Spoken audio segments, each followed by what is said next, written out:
Welcome to the Sue Fries Show, and I have no idea what to expect during this show because I've invited my one and only daughter, Tiana Fries, to be part of the show today.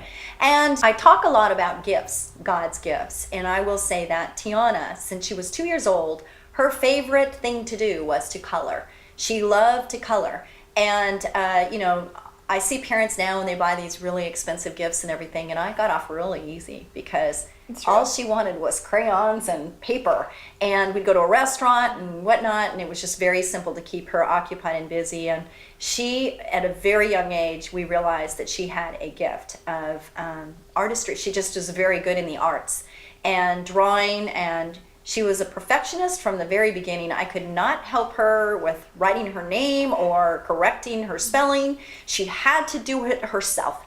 And I think that's wonderful. And understanding your children's gifts and understanding your gifts is really helpful when you're trying to encourage them and help them grow in the way that God created them to grow. And so I have always said, have I not? I'm looking forward to see what happens, what God's going to do with you, because I want to see the purpose that He's created you for. And another thing that she always did was she liked to play school. She did. She loved to play school. I bought little desks that I got at a Goodwill store, and she would set up the kids and she always had to have the chalkboard, and she'd be up at the front, and she'd be now class, and she would play school all the time. And so what is she doing now? She's an artist. She's a photographer. Amazing, amazing. She's won so many awards in her artistry. She actually was valedictorian. I'm going to brag a little bit if that's okay. She was valedictorian at her high school, and she got a complete ride to Long Beach State. And then on her junior year, she actually studied abroad, and she went to Italy. She has never been out of where she lives. I mean, she's been very sheltered, and she said that too. It's funny. I took her on a 3-day Bahama cruise, and we were getting off the gate. Do you remember this? Oh, yeah. And she goes, Mom, I'm so sheltered. I have no idea what's going on in the rest of the world. And she would always say, we never move. And I said, be thankful you never move, Tiana. It's great that we don't move. And it was really funny, that little trip up at Bahama. I think it just really totally just opened her eyes to that there was a whole world out there, huh? Right? Mm-hmm. And so she studied abroad in Italy, and talk about that a little bit. The experiences that you experienced there were amazing. They were amazing. Both up and down. I would say too, though, that I made the decision so quickly. It was such a spontaneous thing. And really where I was at in my life at the time was I was trying to kind of find myself and heal from a lot of things that had happened in my past. And just to let you know, you can't move away from your problems. That's a good thing for people to remember. True that. Definitely. It goes with you, doesn't I remember going and traveling all over Europe. Yes, it was an amazing opportunity. Yes, I had so many different lessons that I learned. God protected me several times from a lot of harm, which you don't need to know about. I'm finding out little bit by little bit. I was like, she can't handle this right now. Oh my goodness. Yeah. However, yeah, God definitely protected me from a lot of bad things that could have happened. But I remember just even coming back to America, I remember dealing with reverse culture shock. So I kind of came back with more problems than I left with, go figure. You have to kind of have a good sense of humor about it. But I just remember that amidst all of the adventure and all of the different lessons, I remember realizing through all of that, and God leading me to go to a Bible college after that, when I started actually learning about God's Word, I went to Eternity Bible College in Simi Valley, and 2 things that I learned there changed my life forever. And one was that God was sovereign over all things. And so I remembered back, reflected back on my past and just growing up in the home that I did. And I know my mom's mentioned some of the different family problems that we had. I remember I was trying to heal from just my parents' marriage and different things that I had encountered. And I just remember thinking, I am damaged now. I mean, I have issues and I can't fix it and I just feel messed up. And just remembering that truth, that God's sovereign over all things, that He has a good purpose for my life, even the bad things that He allowed into my life, that He had a plan to use those things for good and for His glory. And that was one of the first times I had ever heard that. So that was really hope. Just it inspired a lot of hope in me that He had a plan and it was actually going to serve His purposes in my life. And then the second thing that I learned was that my heart was wicked and deceitful above all things. Who could understand it except for God himself? And a lot of my life, I mean, my mom shared with you some of my background as far as being, some of these things that in the world people esteem, a valedictorian or somebody who has won awards or different things like that. And I remember thinking, I feel messed up inside, but everybody keeps telling me that I'm a good person. So it was very confusing because I knew better, and I knew that there was something going on that I needed somebody outside myself to help and to save and to be just the person who fixes me, because all the self-help books and all traveling all over the world didn't seem to pan out very well. So yeah, I remember those things. God led me to go to that Bible college, and it really did impact my life. And kind of now looking back, it is incredible to see how I just have such an amazing opportunity to speak into children's lives who are coming out of broken homes, or some of my students right now have parents who are getting separated or divorced. Some of them are just going through things that I get to say to them, I see you, I see what you're going through. And even some of the international students, I laugh because the international students love me, and I don't know why. They follow me around, they want to hang out with me at lunch, they tell me, and they don't even, some of them don't even talk that much. But at graduation, they're crying because they're not going to see me anymore, and I just didn't even think that we were that close. So it's funny how being able to talk to them and say to them that I've been in your shoes, I know what it's like to study abroad and to feel like a complete fool all the time because you're always uncomfortable. And not only are you uncomfortable at school, but you're also uncomfortable when you go home to a host family or to people who don't speak your language and don't eat your food. There's so many different things that these students are dealing with. And I remember one student was kind of picking on one of the international students, and I challenged him. I said, today at lunch, you're going to sit with all international students. And he was going, no way, no, why would I do that? That's just so awkward. And I said, exactly. How do you think this student feels all the time? That's just one lunch. Just imagine getting paper thrown at you and hitting you in the back of the head and feeling even more awkward than you already do, thinking everybody's looking at you already. So I just remember I thank God now for being the weird international student who didn't speak very much Italian and was so awkward I didn't know how to translate my sense of humor or quick-wittedness or even intelligence. I remember just saying things like ciao and laughing a lot because I was so uncomfortable. So now I understand why a lot of my international students laugh a lot, so I call them out on it. They're like, use your words, talk to me, what's really going on, don't just laugh it off.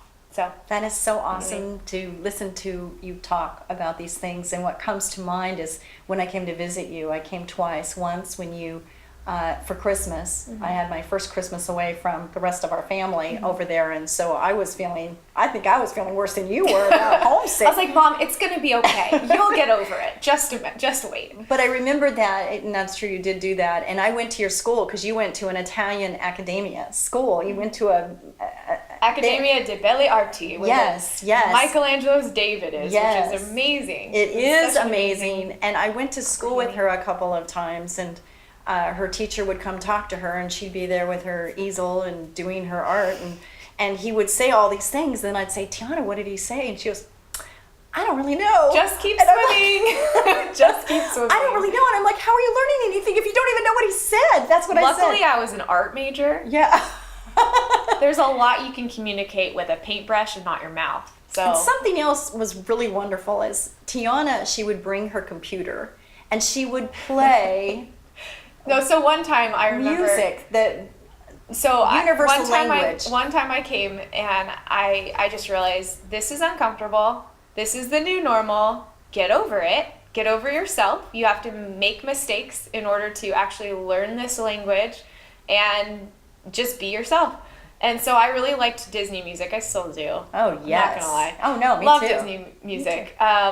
And I just started playing all my Disney music, and I was like, here we go, here it goes. I think you were playing Little Mermaid. And some of the students are kind of like bobbing their heads and stuff, and they're smiling, and they start talking to me. Yeah. And so it turns out Disney music is one of it's a universal language. Yeah.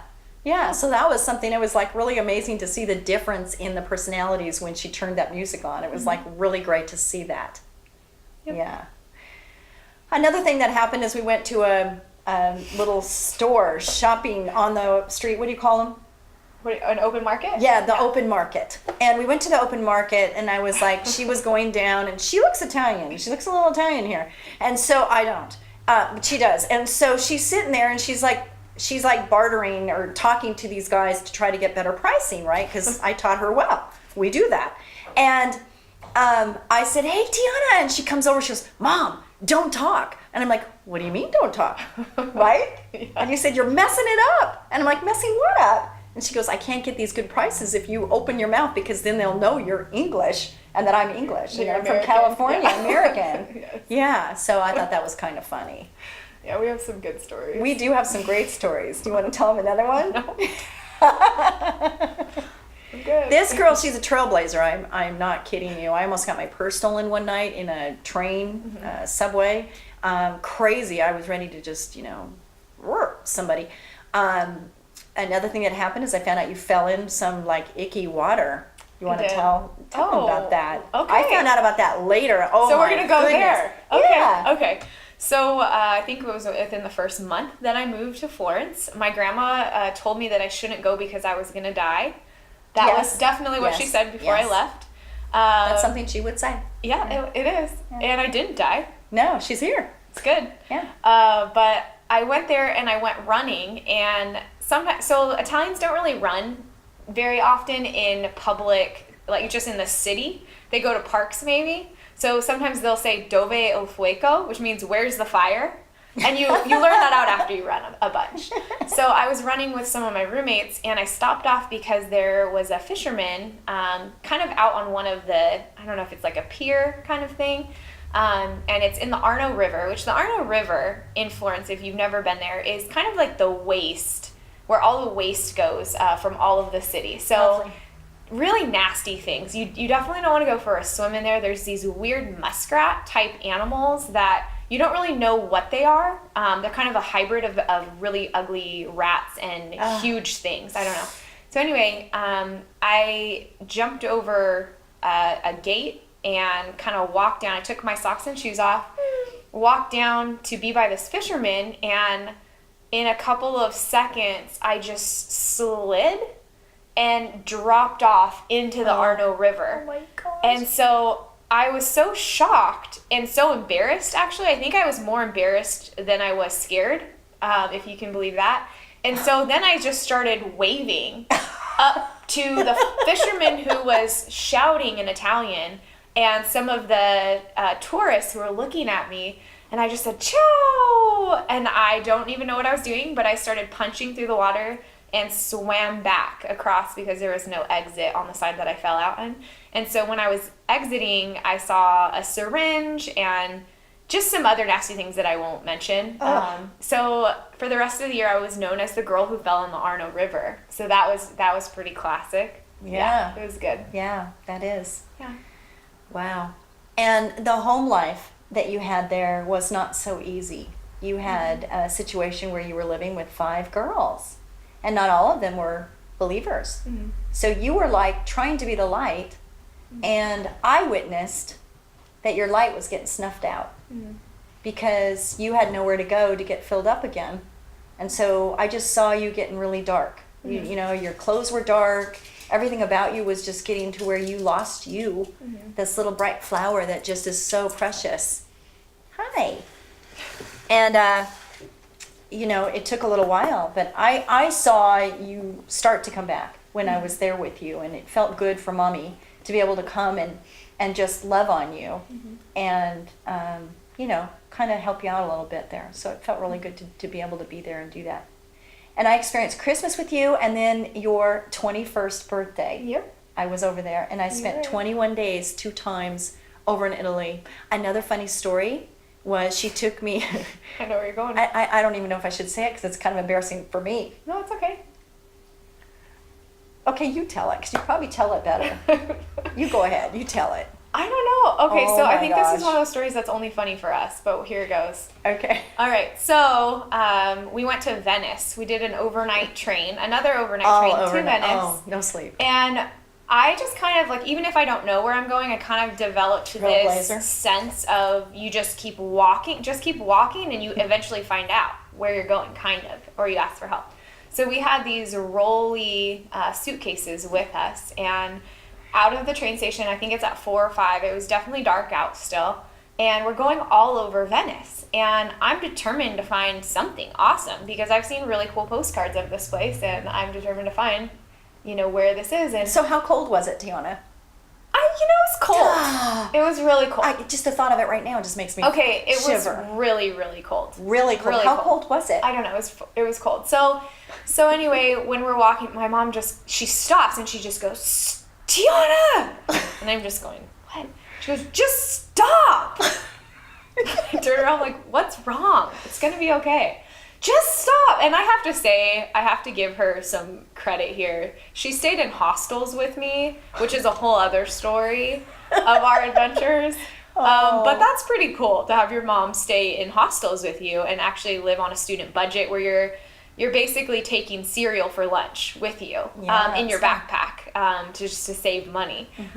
So anyway, so she just says stop, and I'm like, oh, she's hit her limit finally. This is okay. I see now where the line is. We just crossed it. And I was like, what? She's like, it's so cold. Do you even know where you're going? And I was like, no. And she's so frustrated with me. She's like, it's so cold. My toes And are going to break off. Oh yeah, my toes are cold, everything.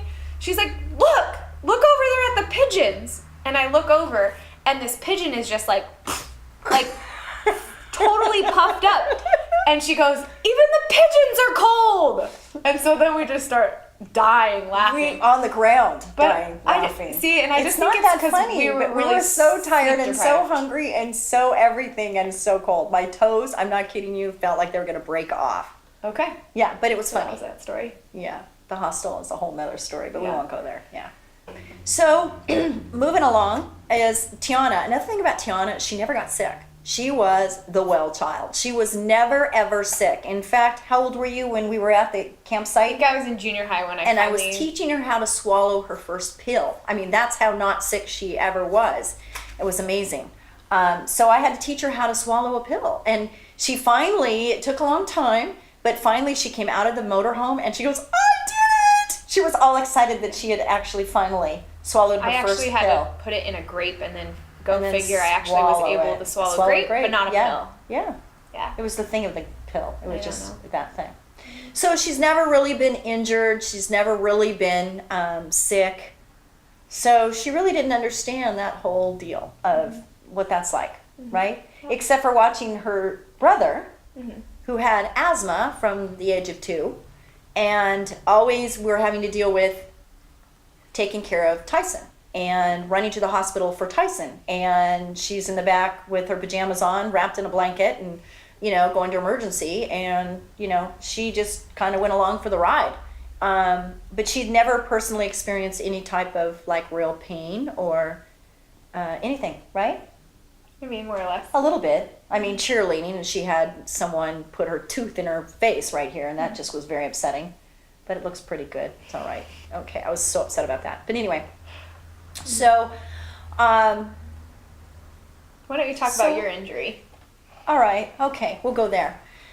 So, I've always dreamed about having this horse, and so I got a horse. And it was kind of a free horse, and it was somebody's that couldn't have it anymore, and so I ended up with it. Very beautiful horse, and very high energy, kind of like me. And Beautiful or high energy? high energy and beautiful. Oh. Well, I meant high energy, kind of like me. Okay, I was didn't just mean- checking. It just was funny. Keep Oh, going. thank you. That That's is good. funny. Yeah. Wow. Okay. Thank you for clearing that up. All right. And so, yeah, we could be a comic act. No, we're not that funny. No, not that funny. Not Okay. at all. Okay.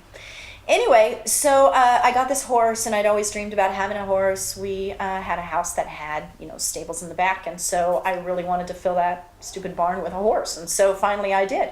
And this horse, we went for Mother's Day, And I asked Tiana, will you go, this is what I would like for Mother's Day. I'd like for you to go for a horseback ride. And my next door neighbor had an extra horse. And so Tiana got on that horse. And I had given her horse lessons before, paid for her to have some lessons. So she knew a little bit about horsemanship. And I got on my horse, and we just got down to the bottom, and all of a sudden my horse bucked me off and knocked the air out of me. And I had no idea at that time that I had fractured my back. And P.S., I actually stopped horseback riding lessons because I got bucked off and said, yeah, I don't want to do that again. So I wasn't that experienced with horses. Right, and I didn't know I that. remember when she got bucked off, not only am I freaked out that my mom is on the ground on her back and moaning because she's in so much pain, but this other horse just takes off. And so I'm trying to figure out how to manage my horse, my mom, and this other horse and not know what to do. So And I said, don't worry about the other horse. Just stay Yeah. right here. Yeah. So you did a great job, by the way. thanks. Yeah. You keep calm during a situation, which is really a really great thing. Anyway, so that happened. And I had no idea. I thought I just knocked the air out of me. And my girlfriend came and helped. And that was done. And Tiana goes, gee, that was a great Mother's Day. And gee, I'm sure glad I did that, right? Yeah. Okay. And so fast forward another year. Father's Day. Okay, Mother's Day is in May. A year goes by. It takes me a whole year to get healed so I can breathe and I can cough and I can sneeze and everything. And luckily it didn't crack further than it did. But anyway, so I'm healed up again and I'm ready to go again. So Father's Day, I decide I'm going to get the same horse. And I took it down to the arena and ran it around for quite a while. And then it came up and it just nuzzled its nose right on my shoulder here. And I thought everything was great. Saddled it up and got on and took 2 steps. The horse starts bucking and I said, oh no, you're not going to do this to me. So I start to dismount to get off the horse. Well, in 3 hours I was supposed to be at the radio show. So I'm still thinking, okay, at the radio show, I get bucked, my phone goes flying in the sand, I'm in an arena with 3 other arenas, but nobody is around. I land on the ground, my phone flew so I couldn't get to the phone. I felt my knee, I thought I dislocated my knee in the air. So I knew when I hit the ground, I wasn't going to feel my leg. I knew my leg was not working. So I laid down on the ground. The horse, ran away. And I'm laying there screaming, help, help. And nobody's hearing me. And I really think that I have a pretty loud voice. But there was nobody to hear. And finally, a mailman up on top was having lunch. And he said, do you need help? And I said, call 911. And so he did that. He called 911 and the fire department came. In the meantime, somehow I got my phone and I called my girlfriend because my girlfriend had to come and get the horse. And I don't really remember much after that except for that the fire department truck came into the arena area, which was not an easy maneuver for a hook and ladder truck. Her father being a fireman, I know a lot about this whole thing. And they come and they are asking me what my name is and how old I am and all this to see if I'm coherent. And I was totally coherent. And then they said, we're going to put you on the board. And I said, don't touch me. I'll put me on the board. Don't touch me. Because I can feel me, you can't. I want to know that I'm okay. And they said, do you want something? And I said, no, because I want to know what's going on with my body. And so I'm still thinking I'm going to get to the radio station. I'm still thinking they just got to put my knee back. That's all. They just got to, click it back in place and I'm on my way, right? That's what I'm thinking. Not. So they cut my pants, which bothered me. And I got onto that little wooden thing and then they put me in the back of an ambulance and then I go to the hospital. And then somehow you got notified. I don't know. You called me. I did. And you were frantically crying. I was? And you said that you were injured and you got bucked off your horse. And then it kind of just cut out and that you're going to the hospital. Oh, I did call Yes. you. Wow. See, I don't remember that. It's amazing what happens with your body. You go into shock and don't remember. Mm-hmm. Okay. And then the guy that worked for me was actually at the time your boyfriend, right? Mm-hmm. Yeah. And so he actually came to the hospital because I think he was, I don't know how he Working ended for up. you. Yeah. And so I called him and I said, that I was injured or whatever. And so then I still didn't want any drugs. And I was waiting for somebody to come and put my knee together. And nobody was doing that. Nobody was putting my knee together. So finally a woman comes in and she says, honey, we need to take x-rays. I said, no, I don't need x-rays. I have to get to the radio station. All you need to do is click my knee back in place and I'll be out of here. And she's saying, honey, I don't think so. And I'm like, So by then I have a full house of people in my room. There's a lot of people. I don't really remember who was in the room, but there was a lot of people. And you came and you had all my radio stuff. But you came like late. You were like, you took a long time to get there, and I couldn't figure out why you were taking so long to get there.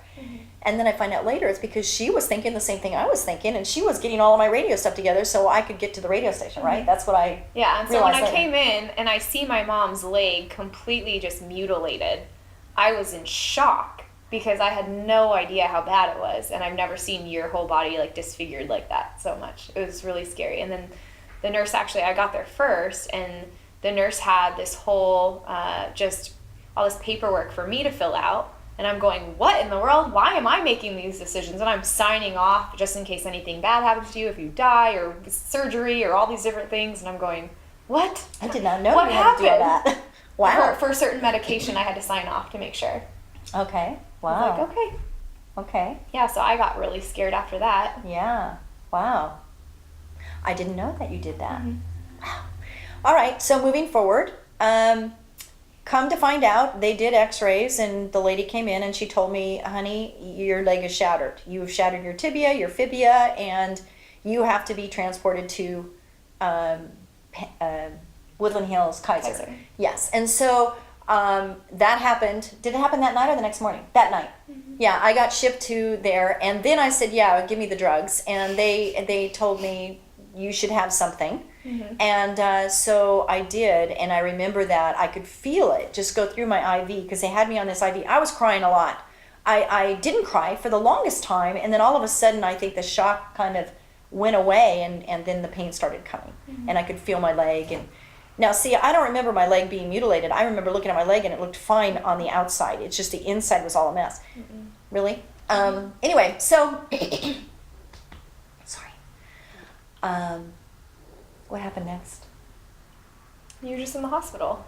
I know. Well, then they shot me with something. They gave me some type of drug They because they were said- going to transport me. So they shot She me with was some in drug. a lot of pain, and then I said, "Bring it on. Give it to me." my dad and I, we got to verify that you could have the drugs that they were giving you, and then you just looked at us and you were like, "Peace, baby. Oh yeah."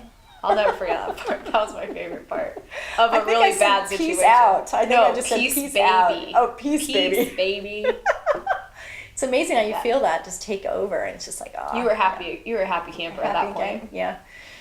So then they transported me, and I was in the other hospital, and then the doctor, the surgeon, actually came in and showed the X-rays of my bones floating all over the place. And I believe that we will show you a picture of that, so you'll get to see the X-ray of the picture because I have that.